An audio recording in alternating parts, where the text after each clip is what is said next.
Well, you get that back up, I'll say hello, everyone. Welcome back to Echo. This is Terry Candlestick, and that is Fen. And we are absent Kaiser Hound this time because we, as you requested on the poll on my channel, you requested TJ's route next, and Kaiser probably has, but he doesn't like this route at all. He's got very big problems with it, and from what I understand, I think a lot of people share that, but still, you wanted it, you asked for it, it's TJ's route. So we will be doing this one without Kaiser. And he will be back next time when we do another, the next route, he'll be back. Indeed. It'll be just fine. If you have grievances with this route, let us know. Put that down in the comments of any videos and let us know. It's always good to hear what people have to say about it. I'm new to Echo, Kaiser's not, and I think he's really got his finger on the pulse of the Echo community a lot more than I do. So you'd probably be elated to look on any of these videos and see he's not alone in disdain for TJ's route. So make your voice be heard by texting or typing on your keyboard. Do you agree, Finn? It's a route that the focus is on a twink. What could go wrong? What could go wrong? Everything goes wrong. The world explodes. Well, it's just like, wait. But yeah, everyone, my name is Fen Moyer. This is TJ's route in the Echo series. Kaiser is currently preoccupied at the moment and is unable to accompany us. He also does not seem to enjoy this route so much, but it's a route that circles around Twink, so I don't really understand what the big problem is. And let's go ahead and get on into it and see what happens, and see why he doesn't like it so much. Indeed, let's get into it. Alright, I stand there next to my chair, undecided. Let's go find TJ. I'm really worried about TJ. He's a sensitive guy, and after a tongue lashing like that from someone like Flynn, I can't imagine what state he's in. I don't see him anywhere as I scan the area, but I do see some trees and bushes further up along the riverbank. Since there's really no other place to hide, I assume that's where he's at. Sure enough, I see him immediately. He's sitting down, knees drawn up with his arms folded on top of them. He's got his forehead resting on top of his arms, staring down at the sand between his legs. I stand there for a moment, wondering if it will just be better to leave him alone. After a few seconds, I finally decide to sit down next to him, cross-legged. His ears flick in my direction, and he turns his head to the left, away from me. And there's a few wet spots between his feet. Maybe he just wants to be left alone now? Should we say something, say nothing, or leave him be? I don't really want to leave him be. Nah, leaving him be would be kind of mean. Yeah. He's gone through some shit. Let's talk to him and see how he's doing. Yeah, okay, let's talk. Let's say something. I decide that I need to break the silence. Yeah, I think I'm doing Chase because Kaiser isn't here. Yeah. Hey, TJ. He doesn't say anything or move. You know how Flynn is. He's a dick. Again, silence. Everyone knows he's a dick. No one's mad at you. He does move then, sliding his legs out straight and leaning back on his paws. He's still looking away from me, rubbing his face on his shoulder. You want to go back and eat? Finally. I can't believe he did that. In front of everyone. I'm not sure what to say, so I stay quiet. After a minute, TJ finally turns his head, looking into the river. The wind picks up, reflections from the river highlighting motes of dust that swirl up around us. His face fur is a bit mussed up, spiked up in a few places from being wet. It's an unusual sight to his. It's an unusual sight to see his fur unkempt. I mean, what the heck? TJ, unable to curse, even though it would probably be the best thing for him. He adjusts his legs to sit cross-legged like me and wipes his face again. Did you know what he was talking about? I take a deep breath, unsure about how I should approach this. I think so. TJ's ears lower. Listen, no one else thinks anything happened. We were so little, especially you. I mean, I can't believe he's doing this. I trace a claw through the dirt, drawing some wavy patterns as I try to make sense of all this myself. I think it's just because he was such good friends with Sydney, and he just wants more than the truth. I look sideways at TJ. He's just sitting there. He's just sitting there. Menacingly. Scowling. He's just sitting there. He's just sitting there, looking at the ground. And I guess you were the only one that saw him. Saw what happened. So he only has you to go after. I saw him drown. I don't say anything, but I feel myself cringe inwardly. Pretty soon tears are running down TJ's face, but he doesn't bother to wipe them away. He's not just sad, though. He's angry.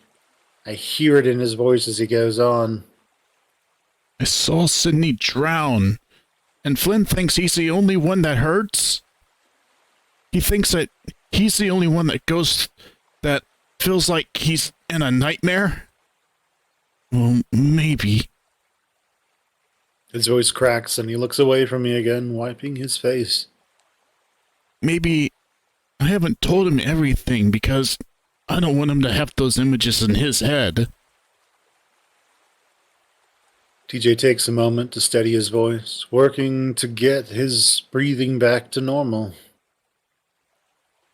I just wish I could go back to that day.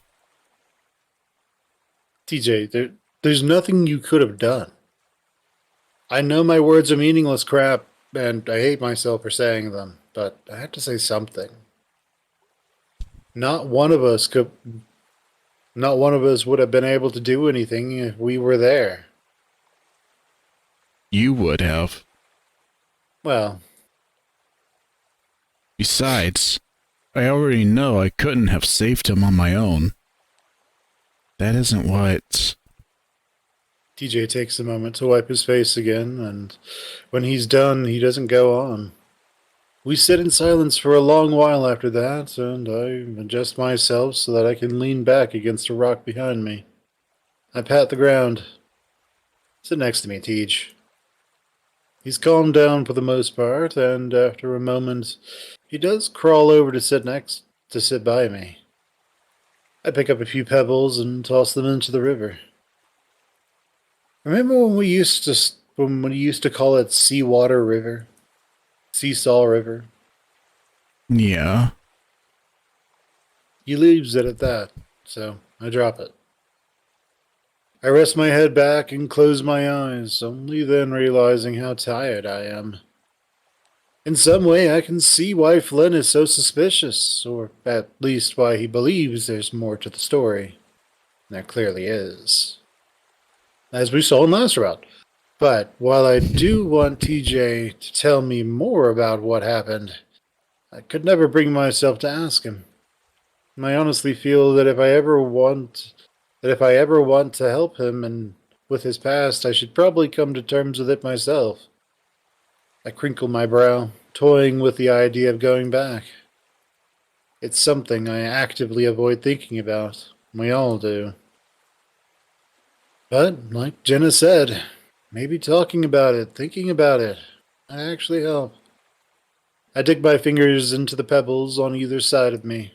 The images come in a quick flurry like someone cycling through a Viewmaster too fast.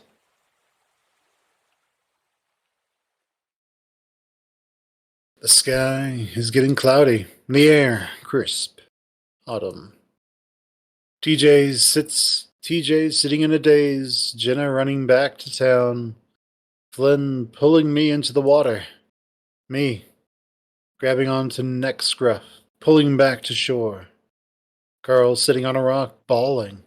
Leo starts trying to do compressions.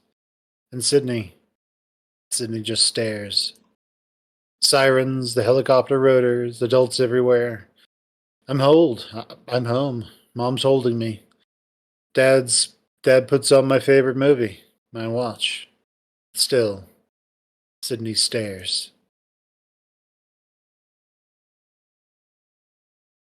I open my eyes again and the world is blurred. The light reflecting off the river makes me squint. I rub my eyes at the back of my paw and it comes away wet. My chest hurts and so does my head, throbbing and buzzing.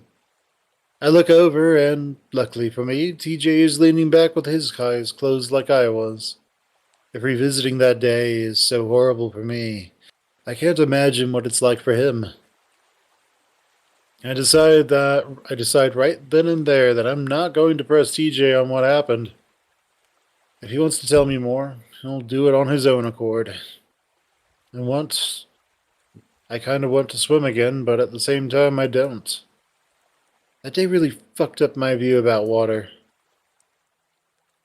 He's ruining the whole trip.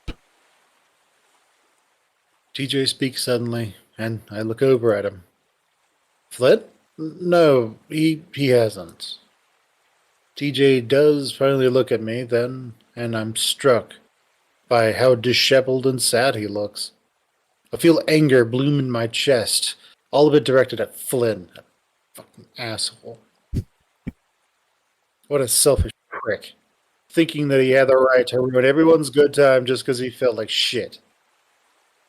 If he were here right now, I'm pretty sure I'd punch him right in the gut. Maybe next time. Maybe next time. He looks kind of big. Bigger than Chase. Not bigger than Leo, but he looks bigger than Chase. Yeah. Gila monsters are typically pretty small in reality, but they're and much smaller than otters, but in this game it's kind of the other way around. He sort of worked through his trauma by just lifting weights and being angry at people and being a functionary of the town. Yeah. Oh. And he needs protein. Yeah, that's right. Not the kind you can get from Chase, though. Yeah. All right. Listen. We don't all need to hang out to have fun. We had fun at the park with just you and me and Carl, remember? If Flynn wants to be a douchebag, then let him. We'll do our own thing. TJ sniffs and I see his tuft ears perk up a little. Didn't you want to go hike the trail? TJ smiles at that and looks back at me. You didn't want to hike, I could tell. I grin. That's because it's so friggin' hot, but seriously, we didn't come here to lay in a motel all week. And we can bring water. Just dump it on yourself every half hour. That's how I manage, along with taking plenty of breaks. TJ leans back and spreads his legs out. I can see he's starting to get excited at the prospect of hiking, and that makes me feel better.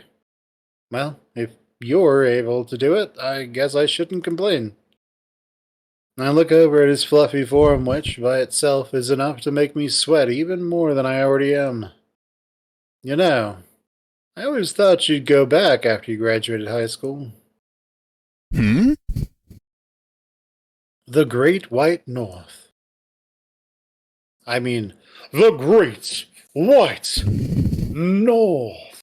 No, no, you should say it as like the introductory character and narrator of Elden Ring. The Great White North. we gotta swear, we gotta giddy in this. The Great White North. I say it dramatically, nodding upwards as if that's where it is. Your parents did? DJ's family moved to Echo when he was only 6 from the small town called Wasatchua. Wasatchua? Sounds right. Is that British? I mean, not British. Is that Canadian or is that still in America? Well, he says to I think he said it's the Great North, so I'm assuming it's either Canadian or it's like one of the top northern states, so like Wisconsin or Minnesota. Or like Alaska, maybe. Oh yeah, maybe Alaska too. Yeah. So I was just thinking, why is it called Canada when the adjective is Canadian? Should it be Canada? It should be Canada. But you know, then they can link themselves to Cadia and everybody be terrified of them. Arcadia. Does that mean that Canada will explode at some point? I don't know, but according to South Park, we can just blame Canada for all of our woes. This is very true. Economic woes, blame Canada. Economic prosperity, blame Canada. Wait a minute. Trump, blame Canada. Okay. His dad got a job in Echo to survey the land or do something with the wildlife. I can't really remember exactly what it was. Hunt. Oh, well. That's me. That's you. Oh, well, I don't really remember it, but I might after I graduate. They have some things up there that sound really nice. Free healthcare? Yeah, it's Canada. It's Canada. That settles it. It's not a shitty country like America. you moved to hell from heaven? What's wrong with you? Your people are weird. Do that. Half of this country's intelligence levels to vote for Trump. Okay, let's not get super political here. Yeah, let's not get too political. We obviously have opinions. We obviously skew to the left. Yeah. That, I guess, and snow. For a moment, I wonder if snow is to a lynx as water is to an otter. A lot of snow did sound kind of exciting to me, though. Here, we'd be lucky to see a single dusting of it every year. So, you're serious about hiking with me? Of course. I'm gonna bring some of my equipment, too. I think I want to get some shots of the canyon. Okay. He waggles his furry feet back and forth, and I hide a grin at his enthusiasm. All right. So we're going to have to get up around 6. Oh. I want to be able to make it to the canyon for lunch, where we can rest for an hour or two. Then... You can tell how excited TJ is by how much he talks. Well, if anyone's good at planning things out at a ridiculously meticulous level, it's TJ. We sit there for another 20 minutes or so and just talk, mostly about school and what our plans are once we graduate. I promise TJ that we'll meet up again before I do. What? What? I promise TJ that we'll meet up again before I do. Just sounds weird. That's when I get a text from Jenna asking where we are. I stand up, brushing off my pants before reaching down to help TJ up. Well, we better go back. Guess they're all wondering where we are. When we get back, everything's packed and in the van, along with Carl and Jenna. Leo's leaning against the van, waiting for us, his paws in his pockets. He looks at me, then over at TJ, obviously trying to gauge his mood. Everything good? Yeah. TJ answers before I can, and whether or not he actually is okay, he sounds happy enough. Well, all right then. We get into the van, and at that point, no one is saying anything as we make our short drive back to the motel. As we get out, Leo tells us all that he's going to have a word with Flynn, and despite the spoiled afternoon, we still had stuff to do over the week. I'm not too convinced myself what will happen. I'm not too convinced myself that will happen. I'm convinced that it's gonna be awkward as fuck if we do. Leo leaves for work at this point, though Carl does end up coming with us to the motel room.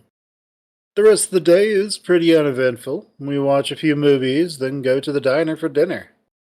Afterwards, we just sit in the room and talk, Carl filling us in with how things have been in the town over the past 3 years. It's not long before the conversation drifts back to Flynn and his outburst. I think he's just antsy because he's realizing how shitty it's been without you guys. Trust me, he's already kicking himself for it right now. Even if he is, it doesn't mean anything unless he apologizes. You know how he is, Jenna. He's sorry even if he won't say it. I don't care. He's going to have to realize that none of us have to put up with him anymore. Hey, why don't we all get some ice cream? I've been wanting to go to Ray's ever since we got here. It's hard to tell if TJ is just trying to change the subject or actually wants to go for ice cream. Probably both. Heh. If you want to drive half an hour to Peyton, sure. What? Why? They moved it there. It sucks, but I haven't had their rocky road for a year now. Aww. Well, let's just stop by when we go to Peyton next. I assume they aren't staying in Echo for the rest of the trip. Oh, Chase, can you take us? And just smile at him from my spot on the couch. Sure. Why not? Yes! I love the cookie dough. What about you, Jenna? Jenna's busy looking at her phone. Hmm? Oh, well, I've always enjoyed their butter almond. It's hard to find that flavor anywhere else. TJ looks at me and I open my mouth to answer. But for a moment, I draw a blank. The memories of Rays are hazy and blurred. My head is still buzzing. Oh, vanilla. I've been feeling pretty shitty ever since I had that talk with TJ by the river. Make a mental note to steal some of Jenna's aspirin before I go to bed. Well, Flynn was right about one of us at least. Carl! What's wrong with that? Everyone likes vanilla. I grin even though Carl's comment hurts me more than it should. It's just joking after all. But I mean, who loves it, right? Personality of a rock. I think it's funny that that's like everyone pins Chase for being just dull and plain as fuck, and then he's like, "Vanilla's my favorite." And everyone else is like, "Plainest." Everyone else is like, mm-hmm. Yep. Like a rock. Yep.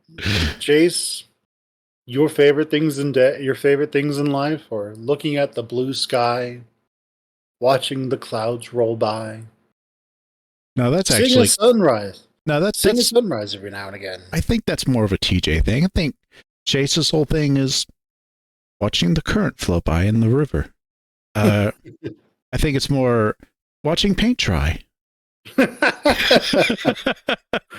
watching iron rust. You know, the usual. Yeah, yeah. Especially since he's from Echo. Yeah, watching Iron Rust. Yeah.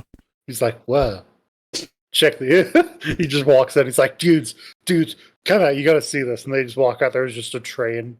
Yeah, yeah. He goes out to the train. He takes a picture of it every single day, and it's just like a daily progression of how much more rust there is. It's like, Chase, you could be really good at discovering new planets if you were an astronomer. Yeah, you take pictures of the night sky and you watch everything move, and like, oh, that's the International Space Station. That's some other planets. This actually sounds a little too interesting for Chase. Though, that's true. Yeah, I mean, instead, I imagine that he just goes and turns on like a generic sitcom on TV and watches it, and like absolutely, genuinely loves it. Not one of the good ones like Seinfeld or Friends. I mean, this is like some generic going to have like 8 episodes before it's canceled because no one else is watching. We have this one super boring dude named Chase, but he's just watching. He'll watch anything. He'll watch static jump around on the screen. I'll chase hours and hours. I'll chase the Bella of Echo. Chase is, actually. That is an argument I have, that Chase is just Bella, but for Echo. He's supposed to be like the person that you put yourself over. Like he is a stand-in for your personality. This is correct.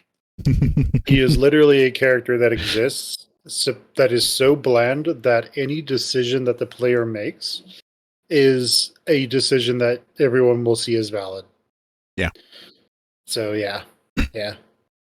Yes, he is the vanilla ice cream of the world. He is the fresh water of everything. He is the green tea of Echo. He is our vanilla boy.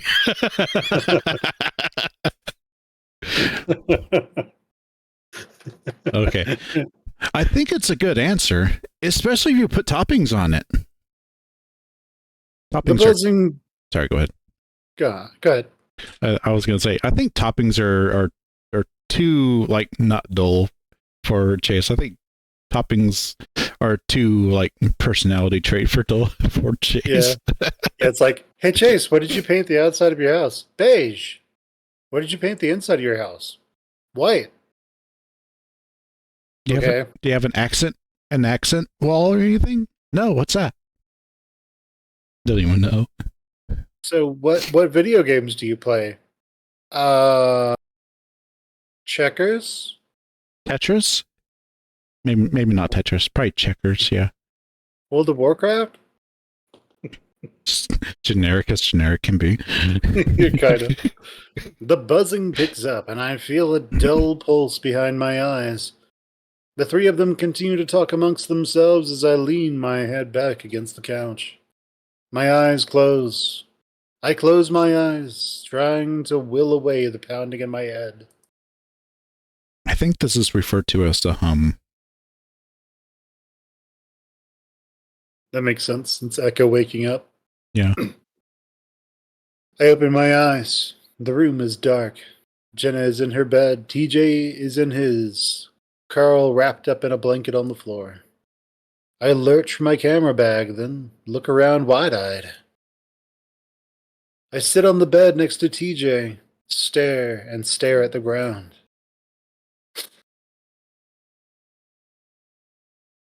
TJ stands by the edge of the lake, staring across to the other side. He has one paw in his pocket, the other holding a beer. He takes a drink from it. TJ does not drink beer. He pulls the tab off the top, then flicks it towards the lake. It whizzes like a weed cutter, skipping across the water and kicking up spray. Suddenly his ears snap up, and he sees something I don't. He turns and starts to run. He's at a dead sprint when his leg snaps out from under him, and he falls to the rocks, beer splashing everywhere. A chain is pulled taut from the lake, connected to his ankle. I get up wanting to help him, but I can't. I look down, my wrist and ankle chained. I take a rock and I snap my wrist and my foot with it, and run out to help TJ. I turn around and gnaw my ankle and wrist off. I find that there's a saw in the toilet next to me, and just saw off my arm and my ankle so that I can go and help. I see a strange clown head sticking out of the water. Wanna play a game? Yeah, there's just a dead guy in the middle of the room we're in for some reason. It's like a cross between Lord of the Rings at one cursed lake and Jigs and Saul. Mm-hmm. All right.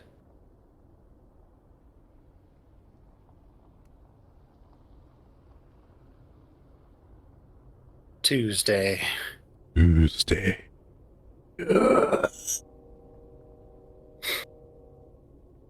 The sun is bright, and I'm pretty sure I can smell the fur searing on the top of my head. It's the end of March, so it's not nearly as bad as it can be, but being right under the sun like this... We've only been on the trail for about 10 minutes at this point, and I'm already regretting it. Chase? TJ, who's about 5 feet ahead of me, turns around. It's at this point that I realize he said something, and I have no idea what it is. Everything okay? Yes. Sorry, what did you say? I'm just having heat stroke. He looks concerned, but walks back to me. Remember, if you have a headache, or feel sick to your stomach, or if you start feeling like you're not yourself... Don't worry, I'm fine. I try to give him a smile to show how true it is, but he's already in the process of unscrewing a bottle of water from his backpack. No, wait, you don't have...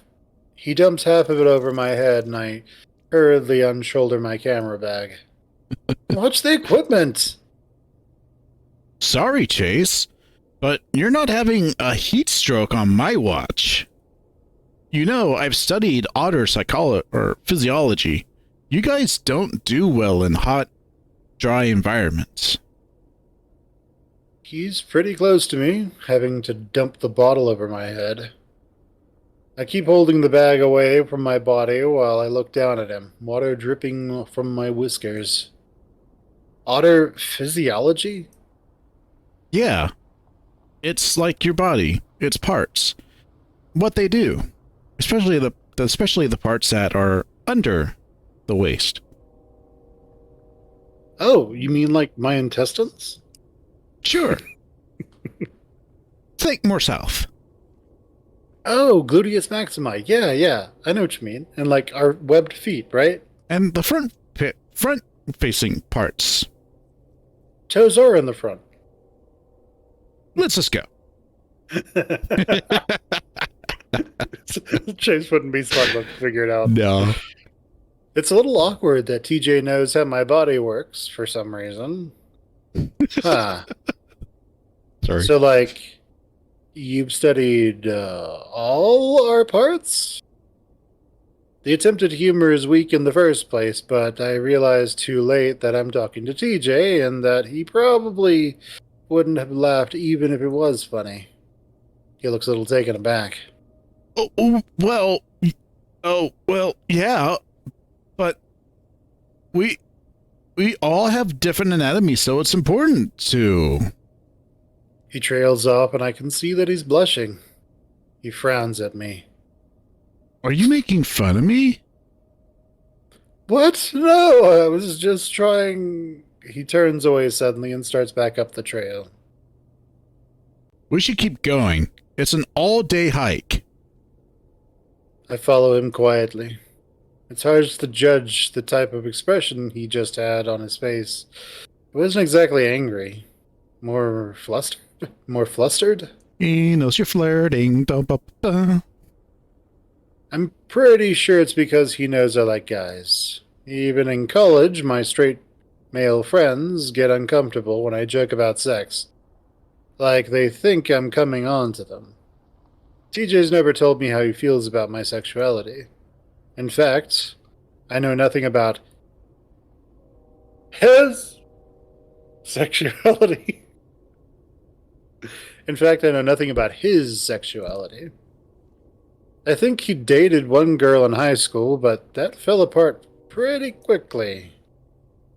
She had problems fitting in, and so he befriended her. Obviously, she took it as him liking her, so she asked him out. DJ, of course, couldn't say no. He's always on a quest to make other people happy. Anyway, he definitely isn't homophobic. He seemed really happy for me when he found out I was going out with Leo, and seemed really sad when he found out that we broke up. He doesn't exactly follow any particular Christian denomination that I know of. He hasn't even weighed in on the whole Jesus species debate. From what I can gather, TJ just likes the spirituality of the whole thing. Once Leo told me that TJ is the type of Christian that Christians always say they are, but definitely aren't. I have to agree. 2 hours later, I'm pretty sure I'm going to die. I'm practically stumbling after TJ, the link's 15 feet ahead of me. He doesn't even notice either, cheerfully marching along up the steep trail and over the rocks as if they aren't even there. I'm dying. It's like that one friend of yours. I'm dying. I'm dying. Literally dying. My foot slips and I face plant. I lay there, waiting for TJ's God to take me. Chase! Now here's some stumbling, and TJ slides up next to my body, sending a cascade of gravel over my head. Oh my gosh, are you okay? I hear the telltale sounds of an unscrewing bottle. I turn my head to the side. Hold it out. A gush of water hits me right in the face, and I jerk up, sputtering and wiping at my eyes. For the love of God, TJ, stop it! Let's get you some shade. Or let's get you to some shade. He grabs me around the arms and starts dragging me towards a big boulder. Calm down, I can walk. Are you sure? Yes. I fall over again and roll down the hill. TJ's, oh! I bounce really high into the air and scream, Mary, I can fly! Mistakes were made! I regret everything! I then see a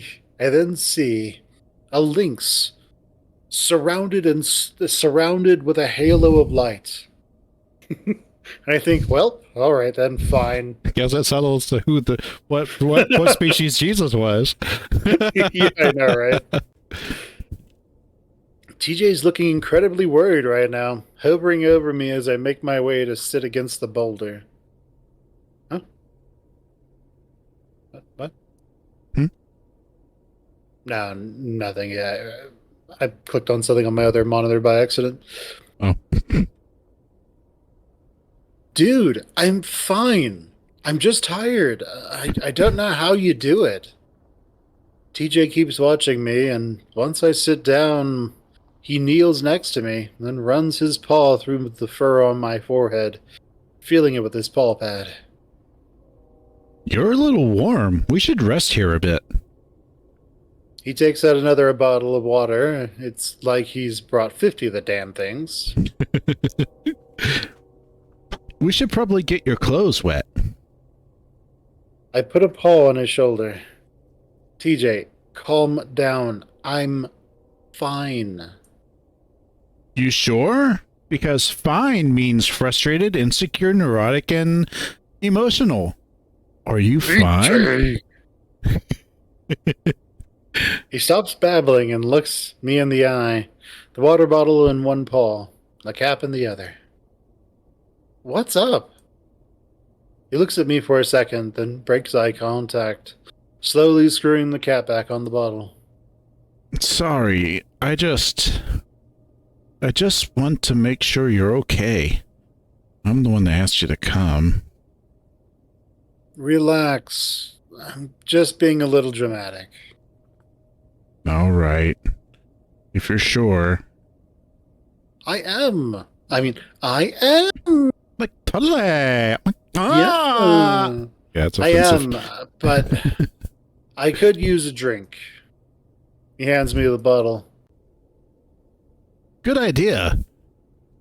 Have you been making sure to drink a lot? I have plenty. Do you really think that Chase is going to follow proper hiking procedure Hell and no. drink plenty of water? Hell no. Hell no. Yep, my piss is crystal clear. That's actually not good. That's overhydrated. Yeah. TJ's muzzle quirks as I take a long draught of water from the bottle. I cap it and burp. You know what? I think it's because I'm starving. When are we going to eat? Not yet. We have to make it to the top first. I have some granola bars, though.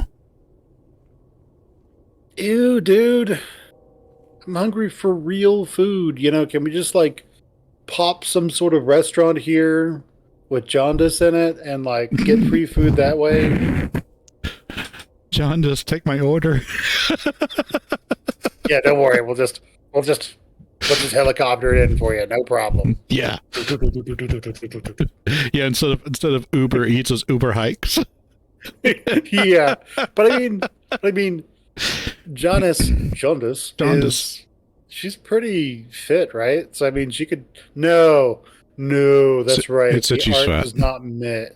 Yeah. Yeah, the art does not match her character. She's probably like 60 years old with real, not obese, but not in shape.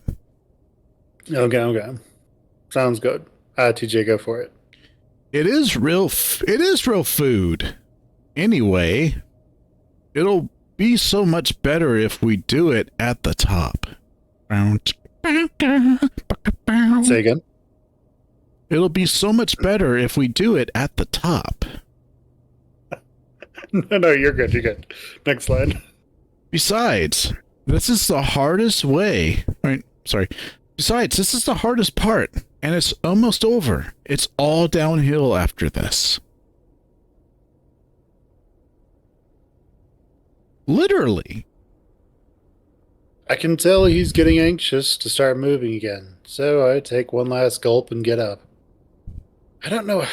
I don't get how you're so damn unaffected by the heat. Oh, I am. I'm just keeping wet. While he talks, he starts pouring water on his shirt. It sticks slick to his torso, showing off his tight chest and flat stomach. His navel a dark indent through the fabric. I make sure I don't stare too long, not wanting to make him feel awkward again. Either way, I can feel my crotch area getting a little tight. Being in a hotel room with two other people didn't exactly give me much time to relieve stress. Maybe my straight friends did have a reason to be wary. I keep my eyes focused on TJ. I guess it's how you can keep moving like you do here in the middle of the desert. Well, I run a few miles on the track every day at school. Jeez. We start up the trail again. TJ's sticking by my side now. I feel bad about holding him back, but at least now it's less likely that I'm going to eat shit again. And you're now following proper hiking rules where everyone goes at the same speed as the slowest person, so it makes sense. Yeah, TJ should have slowed down a little bit, buddy. He probably thought he was right behind him.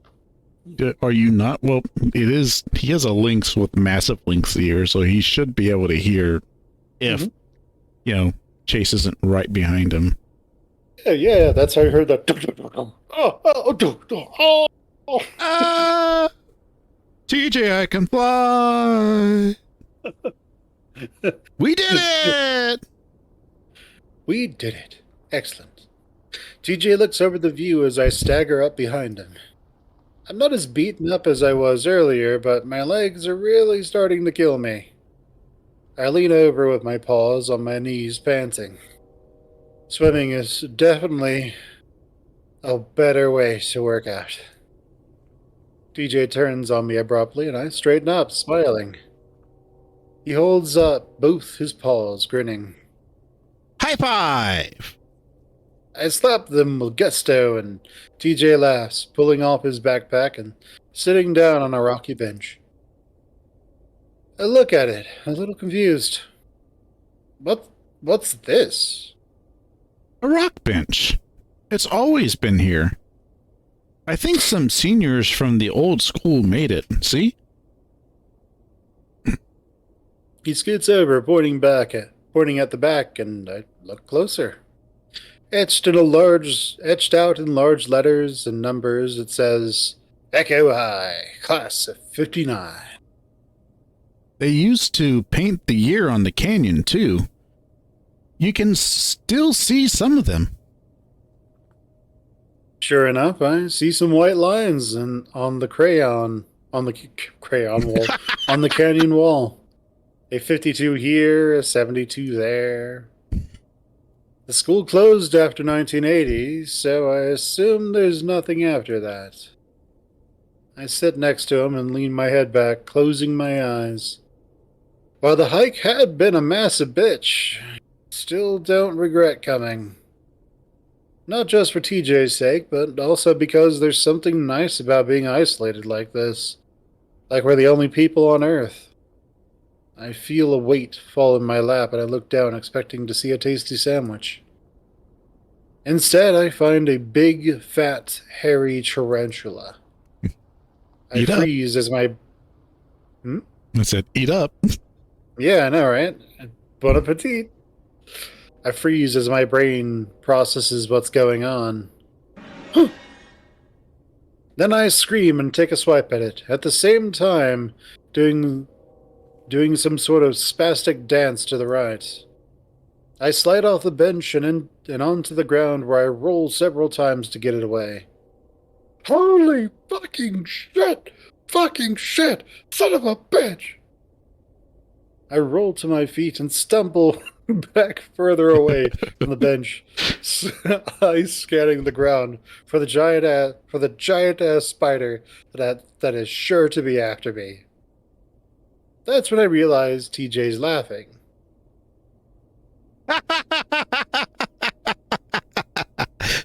Chase, calm down. It's He holds up the giant spider, its frozen rigidness telling me what he couldn't finish. Fake? TJ's still laughing, but I'm still hugging myself, shivering and flinching every time I see something spindly. I'm shocked, but not because of what happened, but because TJ did it to me. Fucking TJ! I feel betrayed. I glare at him as he beckons me with a paw, wiping his eyes with the other. I'm... Oh my gosh, I'm sorry. But Jenna made me promise her that I'd do it.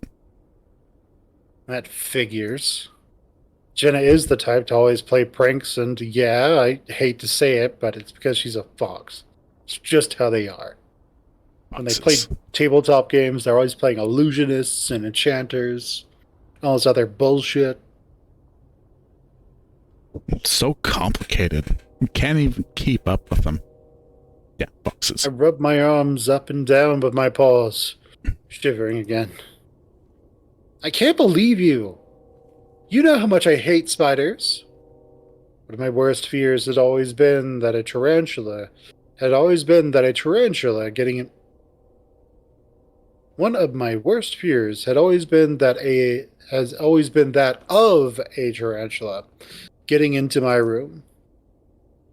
I used to regularly shake out the bed sheets when I found out that they lived in Echo. They lived around Echo. I'm sorry. I thought you might not even fall for it. You know the ones around here are blonde, right? Yeah, TJ, that's the first thing that comes to my mind when I find a fucking spider in my lap. His ears do lower at that point, and he stops laughing. Though I can tell he's trying not to smile. Listen, Chase, I'm sorry. Let's eat. I know you're hungry. Okay, but first we're gonna hug. First, we're That's gonna punishment for cuddle. Punishment. Yeah, My stomach is painfully hollow right now, so I slowly walk back to the bench. I try hard not to be such a spoil sport as I reach out to take my plastic wrapped sandwich from TJ. He squirts some hand sanitizer from a little bottle on my paws first before he lets me. We share a bag of chips and eat quietly for a few minutes, just taking in the nature. Still, even out here, I'm able to hear the train horns. I feel bad about the silence, though, since I'm worried TJ will think that I'm mad at him. I mean, I'm annoyed, but he's just too damn innocent to actually be angry with. The sun's beating straight down on us at this point, and it's uncomfortable feeling my semi-damp shirt rubbing against my fur.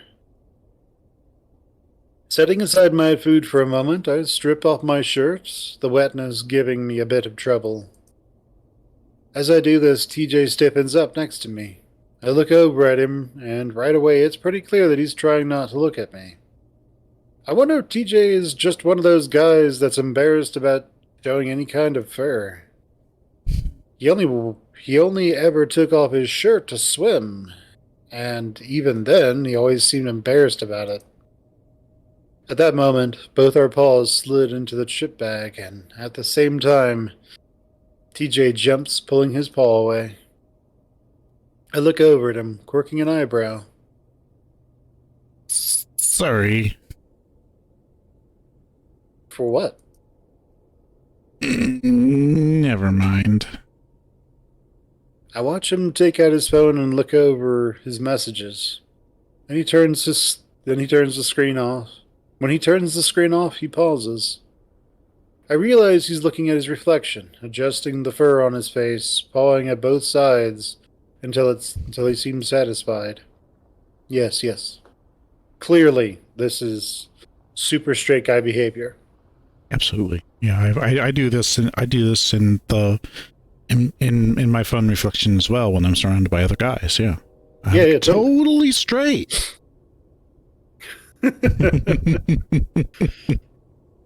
Again, this is something he did when he was much younger, back when he was obsessed with his cheek ruffs being perfectly even.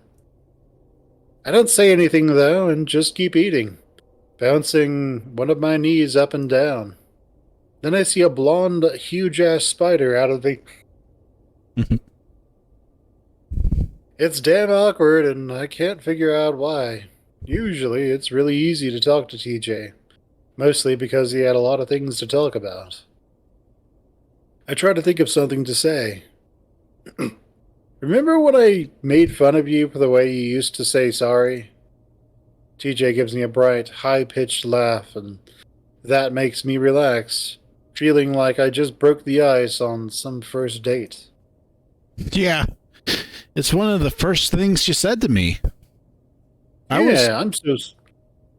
Go ahead. I'm so sorry about that. Yeah, I'm so sorry. I was trying so hard to fit in, and you just put me on the spot in front of everyone. The scene plays out of my mind as TJ talks. The image of a 7-year-old lynx looking way too small for his puffy winter coat. He just backed into me while trying to catch a ball thrown by Leo and had turned around, full of smiles. Sorry. I pointed and laughed. Don't you mean sorry? That mortified look followed by what would become TJ's trademark run back to home crying. Oh, I must have practiced that word 100 times when I got back home. There's a little pang in my heart at the image of that kid, TJ, saying sorry over and over again, trying to get it right. Well, I'm sorry for making fun of you for it. Why? It was so long ago. Besides, you were just assimilating me into the culture. Sort of. It makes you feel better. Leo did get mad at me after you ran away. DJ's having trouble keeping his lettuce wrapped turkey together. So, are you and him, doing all right? I think so. We had a good talk a few days ago. That's good. He gives up on holding the wrap together and instead just starts picking out the remnants from the plastic. Were you lonely after you left? I try not to act surprised that TJ's asking me these questions. Yeah, really lonely. Had a terrible first semester. Ah. What about now? Kind of. Kind of. I guess I just haven't been able to find someone I could connect with like I did Leo. Then again, the GSA at the university is practically dead. So that's the Gay Straight Alliance. For those of you who don't know, it's sometimes referred to as the QSA, the Queer Straight Alliance. And I guess it can have other names as well. I've never heard it called the LGBTQSA. That seems odd. But hey, who knows? Maybe it's called that somewhere. Maybe. Where I went to college, it wasn't called that. Then again, the GSA at my university is practically dead, so who knows? Maybe after I graduate. We eat in silence for a little while longer, and though it's less awkward, I'm still trying to figure out what brought TJ to ask me those questions.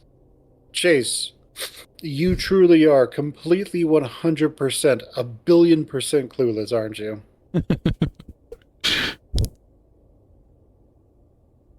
Why don't you just slide next to your friend and hug him and tell him, well, you're going to the same college, right? While you're at crumple it, up. put your leg across his leg. See how he reacts. He'd probably just crush his leg. I'm like, look, TJ's very clearly not a top. Chase is very clearly not a top either. This means they're just going to cuddle for like forever before anything happens. That's just how this works out. I crumple up the plastic and toss it in my backpack before getting up. All right, now I gotta find a good view to get my shots. Didn't take too long. Oh, there's a great view of the canyon just up the trail there. He gestures in that direction with a half-eaten wrap. I wave to let him know I heard and make my way up the trail. A town's namesake isn't much of a canyon. You probably wouldn't even realize it is a canyon without being told.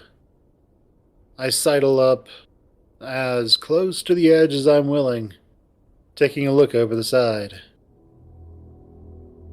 Feet press pebbles over the side. They clatter down the edge of the cliff. It's dizzying. I dig my toes into the rock, feeling as if I'm going to trip over. Tears and rain mingle. Finally letting go, going limp. Wind giving the final push. I back away. Impact instead of release. Pain. I feel the buzzing starting up in my head again, and I sigh as I bend over and reach into my camera bag. I also take all of my antipsychotics so this voice goes away.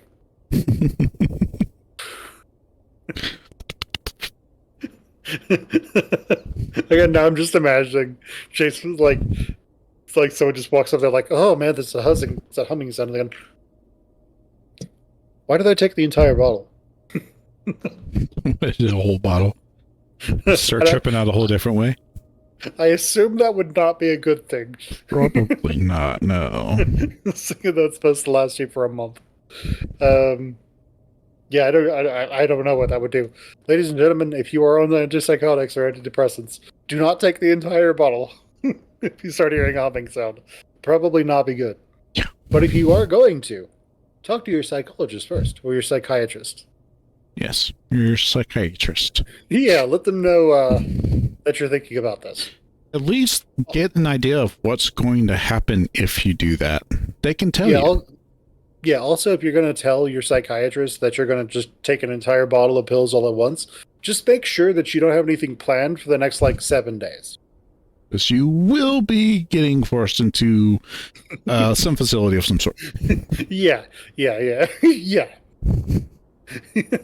Yeah. Most likely.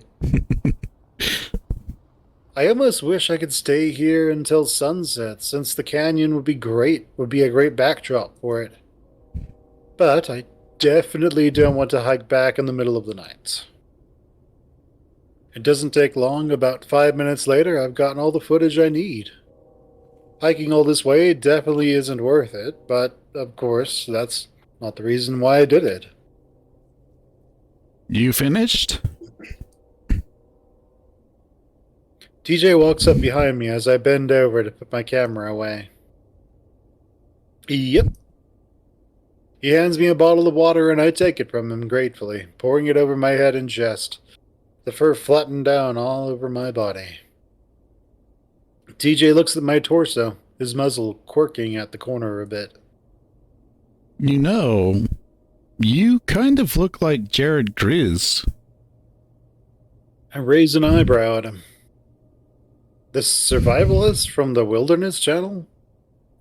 What, just because I'm not out in the wilderness and shirtless?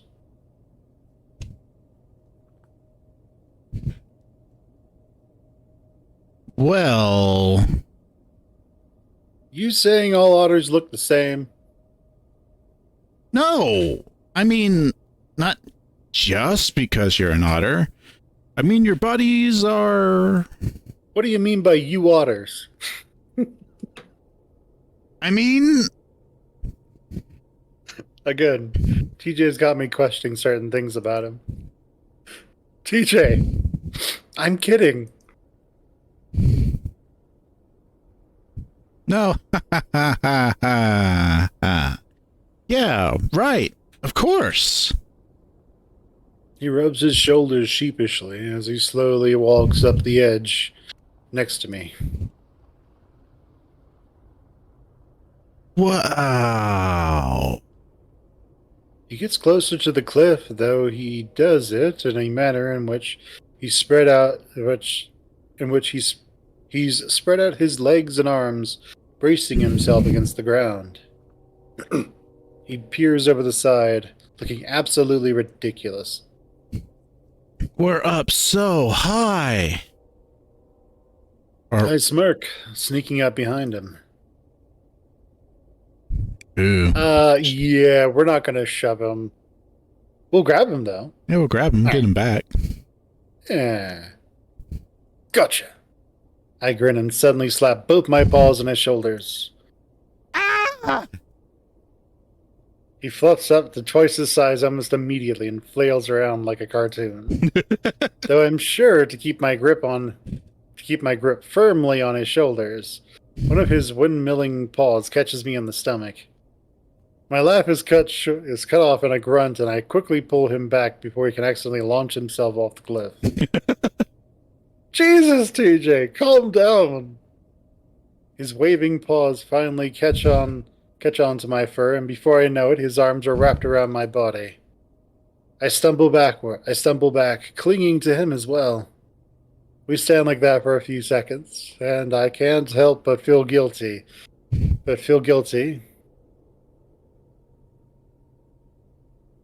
I can't help but guiltily feel a little bit tight in my pants again. It doesn't last long, though, and soon TJ lets go and swats me on the chest with the back of his paw. Fucking bitch. Are you kidding me, GJ? How could you? Chase. I respond, but I'm busy trying to stop laughing. TJ wipes his paw on his pants. There's a wet stain on his pants.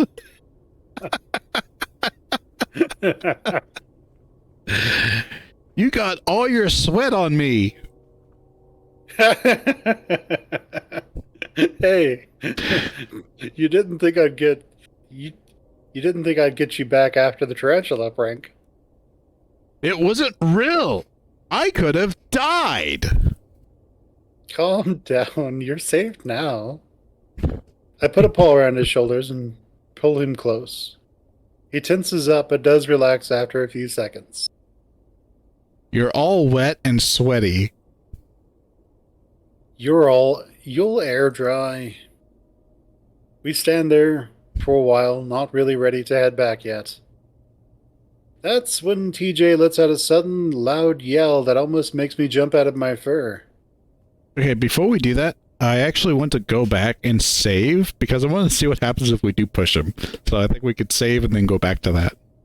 You fine with that? Oh, yeah, that's fine. Let's go ahead and save here. Then we shove TJ off the cliff, and... Yeah, there we go. Okay. I smirk sneaking up behind him. I'm going to save. It'd be funny if, like, we go and, like, try to push him, and then he just, like, lurches out of the way and we go flying off the cliff and die. Yeah, like he's... All right, fine. So we'll just do... Are we going to do grab him or you want to do shove him now? Well, I mean, we did grab him before, so I guess we'll do shove now. Okay. Lingering for days, white bone picks through skin. Maggots feeding off the living. What? The game's... Basically, the game says, what the hell is wrong with you? You could have murdered your friend. What the fuck?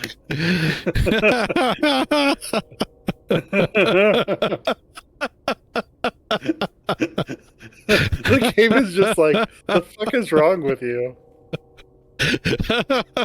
This should be on like a Watch Mojo list or something. It's just like, how could you? I guess we'll do nothing and quickly go through it, I guess. Yeah, I guess so. It's tempting as hell, but I'm worried scaring the cat might make him jump right off the cliff. Instead, I stand next to him and look out over the small canyon. We stand there a while, not really ready to head back yet. That's when TJ lets out a sudden loud yell that makes me jump out of my fur. Yeah! Okay. Let's load the other one that we had taken before. Mm-hmm. Where's the echo? The what? Huh? It's called Echo Canyon. Isn't it supposed to echo? Oh, Hey! I yell too. TJ lowering his ears a bit as we wait for the response. His ears perk. I think I heard it. Maybe we're just in the wrong area. But we're like right in front of it. TJ leans forward and as if that will help, and cups his paws around his muzzle before yelling out as loud as he can. Yeah!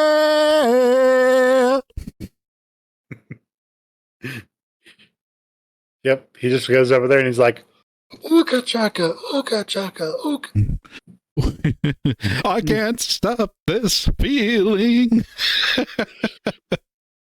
As Chase is grabbing me. This time I do hear a return.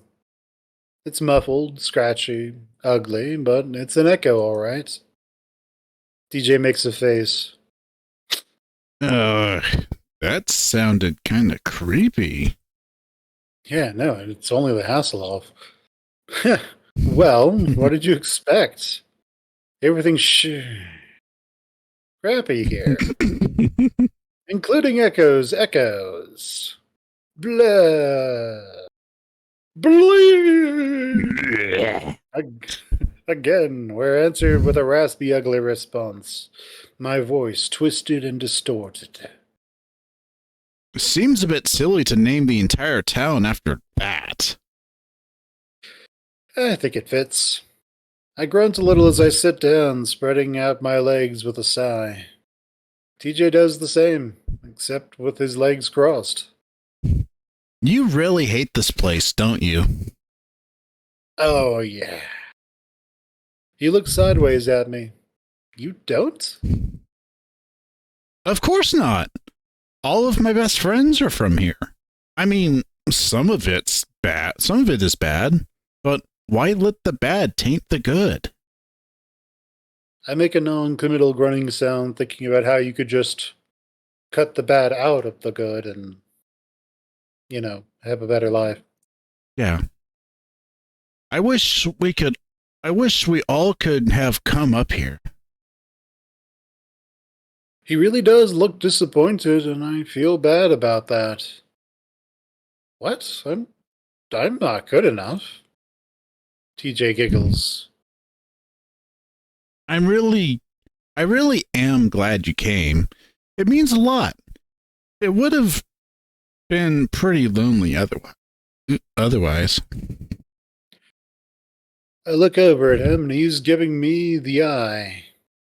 His powder blue gaze is really pretty, with the sunlight hitting it like that. He's smiling, and I smile back.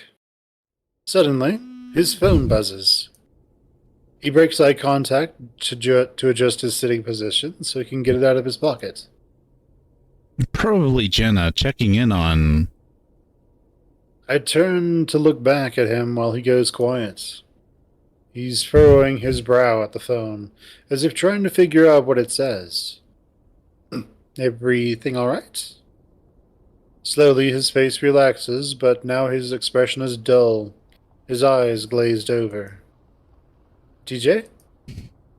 I start to lean sideways to get a look at what the message might be, but TJ quickly shoves it back into his pocket. Nothing. Just a long message from my mom. Don't you be out there kissing all the boys, TJ. That's sinful behavior, and we'll send you right back to the camp. Yeah, if I was TJ, I'd want to get the hell out of there, too. Mm-hmm.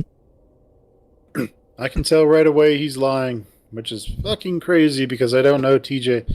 I don't think TJ's ever lied to me. At least not so easily. Is it bad? No, just something about when I come home for the summer. Oh, okay. It's weird because I know he's lying, and he probably knows he's lying.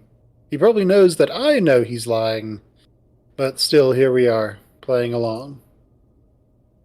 He stares quietly at the canyon for a few seconds, then gets up, brushes himself off, looks over the side at the dirt, looks at me, looks at the dirt. Jumps. All right, let's go. The cheerfulness in his voice is forced. But it just sounds like he's about to cry. Well, like I said, it's all downhill from here. Literally. There's this thing that TJ should do, which is called move to the city, because then he will find his people, and he will be very happy. Yeah. So, ladies and gentlemen, boys and girls, if you are presumably young, maybe not, but if you are a gay person, you're part of the LGBTQ community, and you are isolated somewhere, like on some crappy East Coast city or something, and your parents do not accept you, know that you can always move to the city. Now, that might not be, Atlanta. They might not have a good population. But if you head to the West Coast, you will find your people, and they will accept you with wide open arms. We even have gay bars. It's fantastic. You should go there. You'll have a great time. He turns away quickly and starts back down the trail, wiping his face. I hang back, wanting to give him time to get over whatever it is that's bothering him. I wonder if it's something to do with family, like a grandparent passing away or something. I'd feel too intrusive asking about it now, so I decide to put it off until tomorrow. The hike back is, like TJ said, literally downhill, so it's way easier than coming up. TJ's still a little overbearing, making sure I have water and dumping a few unsolicited bottles on my head. Some of that might be from grabbing him, but I'm just going to assume that he's doing it in good faith. Except for that one time. Wasn't paying attention and then water in the face. Even then, he's still acting a bit detached. I try to stay upbeat, though, and since TJ's never been one to sulk for long, I get him warmed back up pretty quick. By the time we get back to the car, he's in a talkative mood again. So, I'm thinking we get Jenna and go to the diner for dinner. Sound good? Sure, I'll text her. I reach out to turn on the radio, then I remember where we are. So, now that we've got hiking out of the way, what are we gonna do for the rest of the trip? We've got like 3 days left.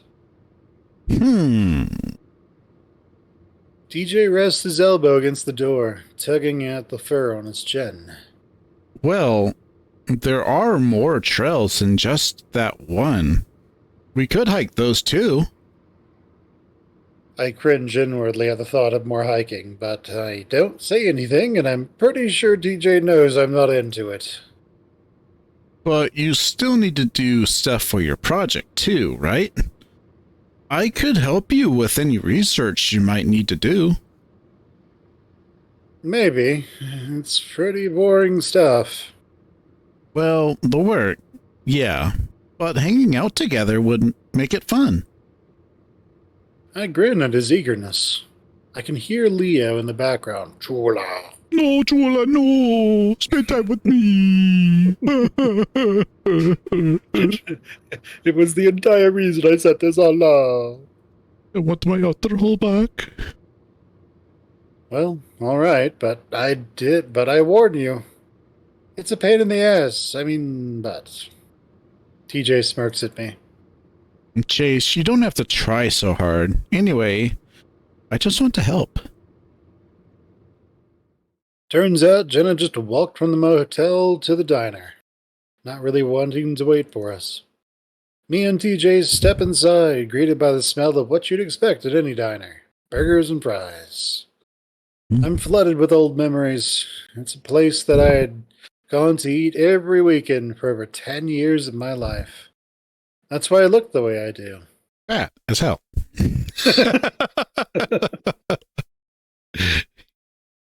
Leo eats there literally every day. That's why he looks the way he does. Fat I as smile. hell. I smile, despite myself.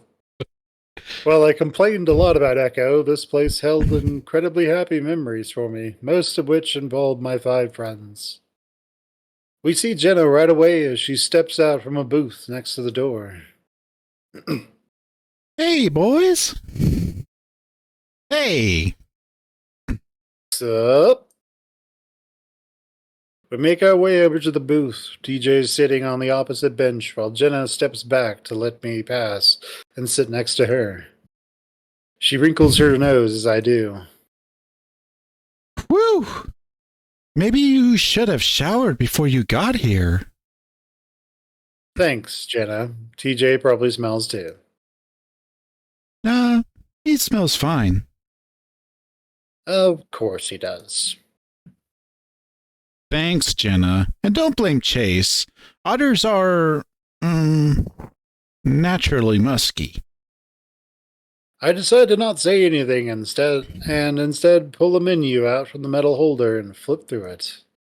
The table is greasy, so I do not try to lean anything on it. So, did you guys have fun? Yeah, made it all the way to the top. We did it faster than I thought we would, actually. Did you... You know? Yeah, he really freaked out. I knew it! Did you film it? Oh, no. What? That's the reason you pull pranks. Why didn't you film it? I forgot. I glare at the menu. Shouldn't let her corrupt you so easily, TJ. I try to think of some Satan metaphor that I can use, but that's when the giant plastic spider lands with a smack on top of the menu I'm looking at. Ah! Wait, it's like so. Patrick Rothfuss, he was at some PAX convention. They were playing D&D with one of the guys from Wizards of the Coast and the Penny Arcade guys, and they got turned into children, into babies, basically. And Patrick Rothfuss's character, Viari, I think his name was. They all got phobias as children, so it's just like, and Pat, your character has phallophobia, fear of penises. so Patrick's like, oh, and so he like acts, he pantomimes like he looks down at his crotch and he goes, oh. Get it off! Get it off! Oh no! I mean, pulls out a dagger. Don't need that. Hey, you remember the gamers? Like they get to the beach or they get to the river. It's like, dude, aren't you forgetting something? Like what? You know, your crippling fear of water. Oh yeah. They drag him away. They have to drag him away. Just suddenly remembers he's hydrophobic or whatever. Yeah. I can't help myself and shove the menu, the spider, shove the menu and the spider away from myself and fall over onto TJ's bench. I look up and Jenna's filming me with her phone, grinning. Stop it! I half-heartedly grab at the phone, but Jenna easily pulls it away. Oh my word! Is that Chase? I look up to see a middle-aged coyote making her way back from the kitchen and around the counter. Hi, Janice. I'm sorry. Hi, Jaundice. And Jenna and Tobias, too. Did you want me to do Jaundice? Nah, I can do it. Okay. Yeah, you can. Oh, I mean, she only probably does drugs and stuff. Oh. I smile politely, only now realizing how loud our bantering must have been in the small diner. Now, what in the world are y'all doing back here? People leave Echo, they don't come back. Thought we wouldn't see you again after your graduation. I've known Jaundice as long as I can remember.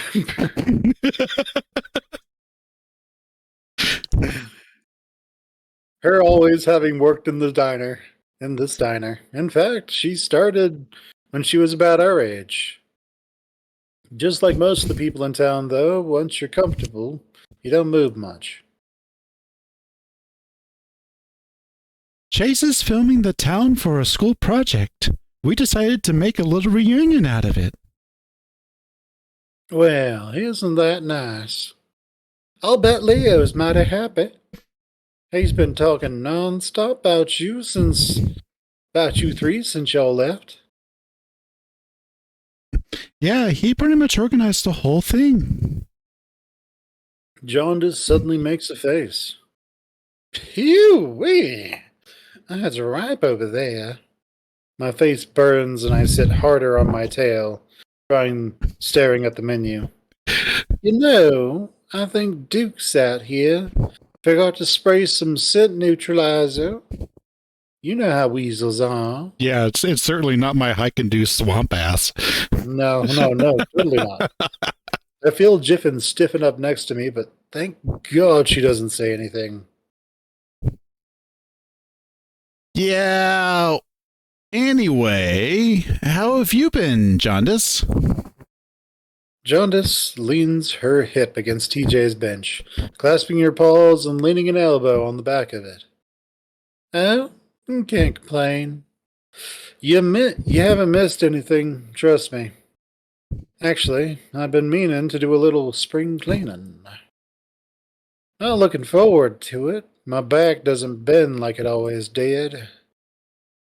All the small town, small talk niceties, and speciesism is starting to make me zone out when TJ suddenly pipes up. Will help. Jaundice beams. Well, I could never ask that of you, especially while you're on vacation. TJ chuckles. Actually, me and Chase were talking about how we had nothing to do. I think it's a good idea. I'll just volunteer us both. Yeah. I can see from Jenna's tight smile that she's feeling exactly the way I am. TJ and his goddamn need to be a good Samaritan. Oh, Tobias. You're an incredible young man. You know that. Just wanting to be of help, ma'am. When can we come over? Oh, I don't know. How does sometime tomorrow evening sound? It'll be nice and cool. Sure. Well, thanks again, Toby. You're really one of the good kind. You're really one of a kind. TJ beams up at her, then at me, then frowns as he sees the look on my face. Now, what can I get for you? After Janice takes our orders, she bustles off back to the back, leaving me and Jenna to glare at TJ. TJ at first pretends he doesn't notice and starts to adjust the salt and pepper shakers, trying to place them evenly between the menu holders. That was nice seeing her again. We don't say anything. Finally, the tension becomes too much, and he gives up on the salt and pepper shakers to look up at us. What? You know exactly what. We didn't come here to clean up Echo's mess. Speaking of which... Jenna reaches past me to grab a towelette and starts wiping our table, wrinkling her snout. Disgusting. There's no harm in helping someone. Chase, you told me you didn't know what else we could do. TJ starts to doodle on a napkin and with one of the coloring pencils from the pack they leave on the tables. Honestly, Teej, I'd rather hike another trail. Please don't. I'm marinating in your otter musk right now. God damn it. Chase! Glaring, I nudge Jenna to slide off the bench so I can get out. When she does, I stomp my way over to the single restroom. I sigh as I let the heavy door ease shut behind me, pressing on the push button style lock. The quiet coolness is a welcome relief, even if it is a restroom. I put my palms over my eyes and rub them in a circular motion, trying to ease the headache that has been building since the afternoon. I stand in front of the sink and rub my paws under the faucet for a while before bringing some water up to my face. It feels good, but the headache continues to pound. In fact, it feels like it's getting worse. I squint at the mirror, the light suddenly becoming too bright for my eyes. Is this a migraine? Oh man, that would suck. Never had one before, have I? I continue staring at my face, feeling the pressure build. Pretty soon, there's a strange sound in my ears, like a tuning orchestra. I feel my heart rate start to pick up. Oh shit, we're hearing it. The same thing he's hearing, we're hearing. You're hearing what he's hearing. We're hearing it! Eat. Wait. They're possessing him. And then they're gonna possess me. Oh my god! Oh no! You know, this reminds me of something else. Super hot. Time only moves when you move. I don't know why it reminds me of that. This is mind control. Super hot. Super Hot. hot. What the hell is this? Is stroke? Am I having a stroke? Oh, there you go. At that moment, looking at myself in the mirror, my eyes just drop. On one side. They move in towards the center of my face. At the same time, the sides of my muzzle curve up unbelievably high, giving me a ghastly smile, one that goes up and up past the top of my head. Fleetingly, I remember playing with my laptop's camera once, putting on some effects so that my face would distort in ridiculous ways. It looks almost exactly like that. Then the earth gives way, falling out from under me, and my paws slap the sink as I hold on to it to stop from falling sideways into the wall. The fuck? My voice squeaks as I try to find my footing. I shut my eyes to stop myself from throwing up, and suddenly the roaring dies down, and I feel myself regaining my balance. I crack my eyes open and see that my face is back to normal. The light's at a tolerable level again. I open my eyes the rest of the way and stare at myself, my reflection staring wide-eyed back. I'm breathing hard, my chest heaving, pupils dilated. Looking down at my knuckles, I see the skin is white through the fur. I slowly let go of the sink and look at my shaking paws. What the hell? My muzzle is dry and I swallow a few times. I'd take a drink, but I don't trust the dirty faucet. After a few moments, I'm able to calm down and realize that I'm probably not dying. In fact, my head feels pretty clear at the moment. I'm pretty sure it was a migraine. Migraines can do that to people, right? I draw in a shaky breath again before grabbing a few paper towels from the dispenser. I run them lightly under the water, adding a few pumps of foamy soap as well. Mom has migraines all the time. I'll call her about it tomorrow. Able to keep my paws steady now, I run the soaped-up towel under my arms a few times. After a quick look to make sure the door is locked, I undo my belt and push down my pants and boxers. Push my pants and boxers around my thighs. If I really do want to take care of the musk smell, I'm gonna have to go down under. I run a few more paper towels under the faucet and soap dispenser. Just as I'm sliding the towel against my tail base, I hear a knock, and the lever-style door handle rattles. I jump back and look, not really worried since I know it's locked. Because this place is a fucking piece of shit, I'm just in time to see the button lock pop out. The handle swings down, and the door opens enough for a lynx's head to poke through. There I am, pants down, paper towel under my tail, looking like I'm wiping my ass while I moon my Christian best friend. I think we stay like that for at least 10 seconds before TJ blinks first. Oh my god, sorry! He squeaks it out He squeaks it out so fast I can barely hear it before he yanks his head out and the door closes with a snap. Fuck. I snarl between my teeth as I scrub myself and throw away the towel. I feel like I'm gonna cry. It's like the entire universe is conspiring against me right now.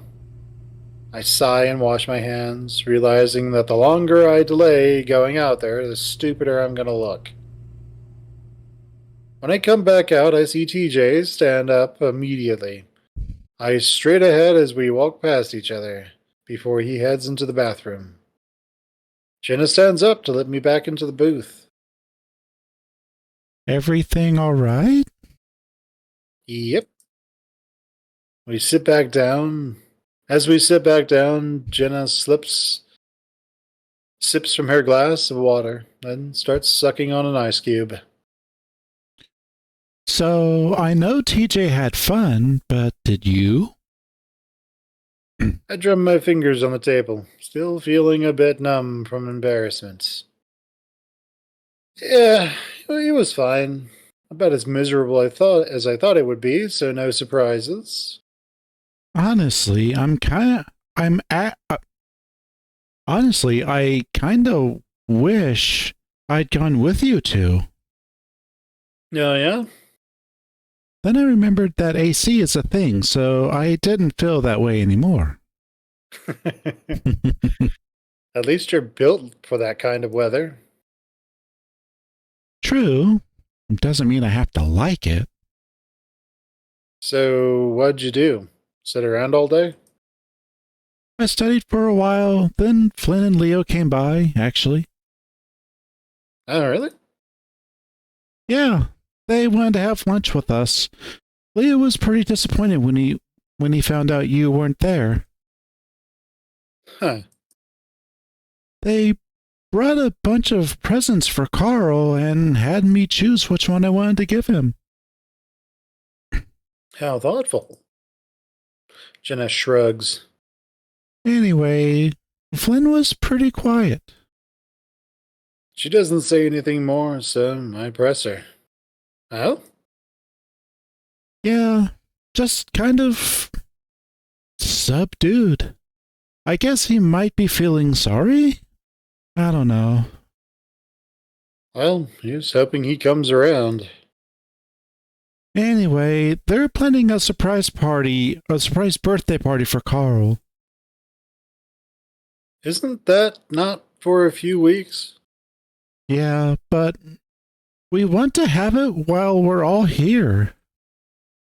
Jenna drags a drop of condensation around the outside of her glass for a moment.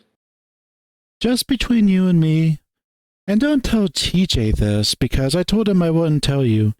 But he said he was really glad to have you along.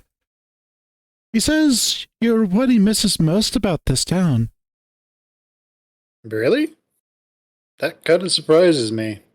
We're actually good friends, but to say I was what he missed most. I look outside. Again, the sky is painted red, orange, and what almost looks like purple. By the way, guys, purple in the sky is pollution. Fun tip. So this is close to a big city. LA. Makes sense. Makes sense. Hello, Bakersfield. Hello, pollution. Peyton. Mm-hmm.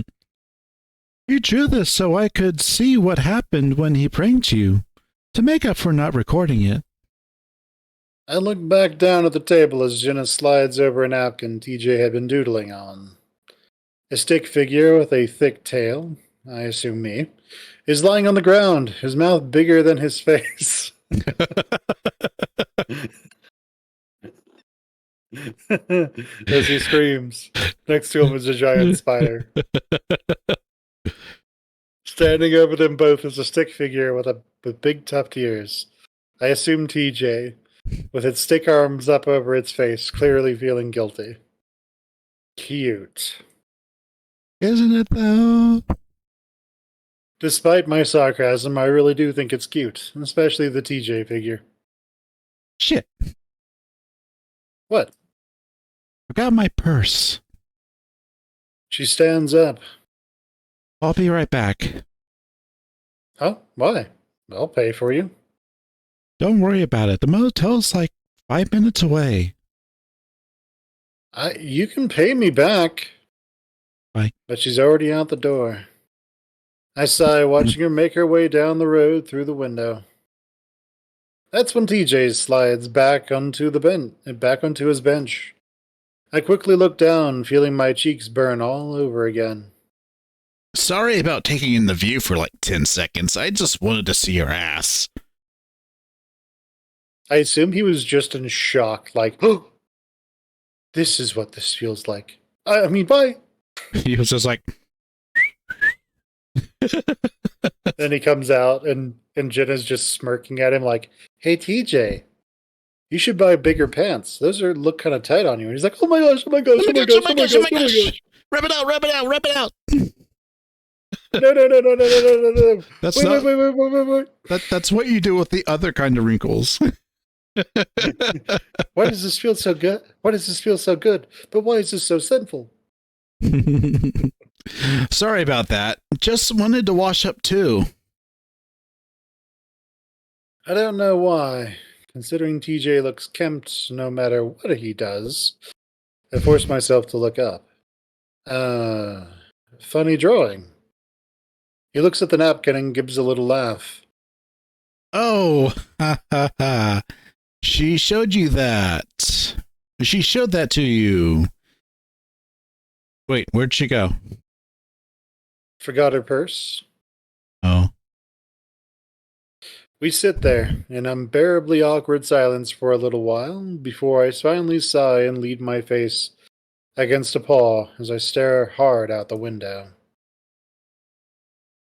Okay, so I wasn't wiping my ass. You know otters have glands. Chase! I look over at TJ and he's smiling. I know, I shouldn't have opened the door.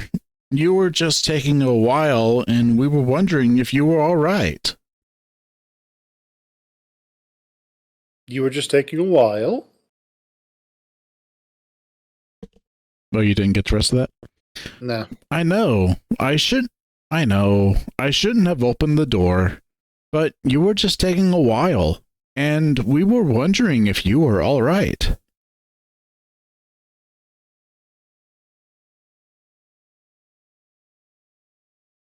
All right, I got, and we were wondering if. That's all you got? Yeah. What? Someone might be running a microwave near your laptop since you're on Wi-Fi. Maybe. See, I'm gonna check this out. I know. I shouldn't have opened the door. You were just taking a while, and we were wondering if you were all right. I look up as I see Jaundice making her way over, our food on a giant tray. I guess it's really the lock's fault. Oh, having problems with the restroom door? Make sure it's jammed shut real tight. Should lock then. Thanks. As the plates are set down, I'm faintly surprised at the portion sizes. I'm not used to getting this much in the city. Jaundice immediately bustles off to another customer.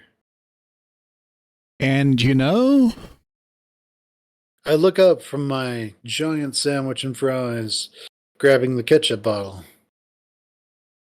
it was kind of cute. TJ immediately looks down, pretending to read the menu, even though we've already ordered our food. I feel like my brows are almost going to shoot off my forehead as I stare at him. What does applewood smoked even mean? Oh no, you're not getting off that easy. Did you just call my butt cute? No! TJ's ears fall flat, and I'm kind of satisfied that he's the one feeling embarrassed right now. I just like, otters have cute tails, that's all. I snort. You want to inspect it more closely? Want to dance? Yeah. Yeah, I can see that by the way you drew me there. Sorry. Don't be. So yeah, I'm testing out the waters here. It's been a while since I played this game with a guy, and who the fuck thought the next one would be TJ, but here I am. I keep looking over at TJ, waiting for him to look up. Finally, he does look up at me, and for a moment, he does look up at me for a moment, and we lock eyes. I smirk, and he smiles in return before looking back down. Well, that's something. I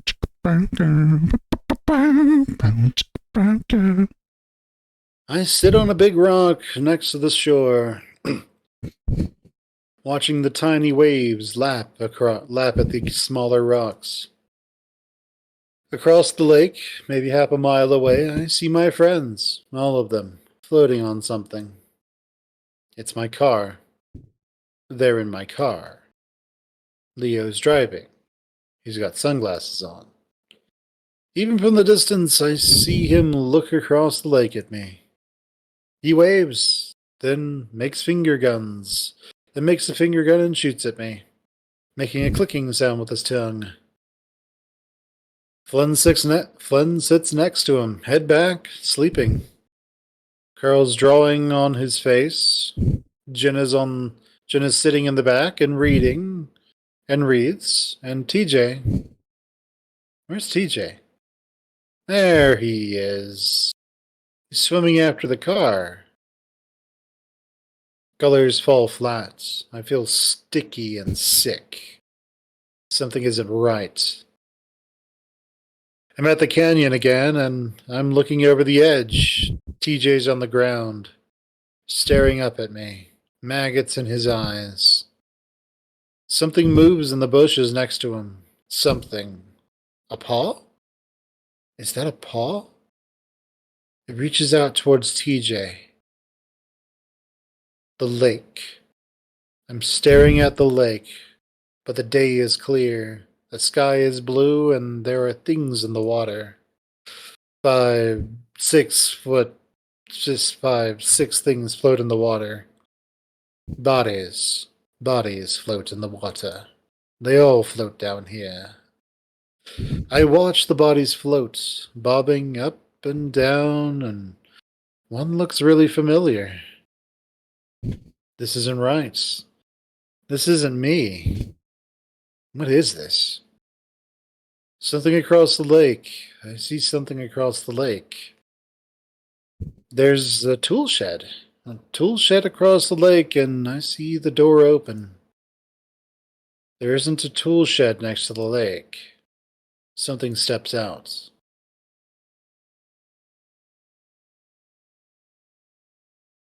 And this, ladies and gentlemen, is where I would officially be like, fuck this town, I'm leaving. And we would leave. Yeah. Just be like, well, I wasn't having these weird ass, crazy ass nightmares of seeing my cute gay friend dead before, but now I am. Hey TJ, we're going back to we're going back to our university town and getting on with our lives. Fuck this city. It would be like exit stage now. We are we're whatever the captain was from Event Horizon. We just get that image. We're like, fuck this town. we set a nuke off and Echo. Blow up the entire town. So it's Wednesday on here. Is this good time for a break? Well, I think it's just a good time to call it.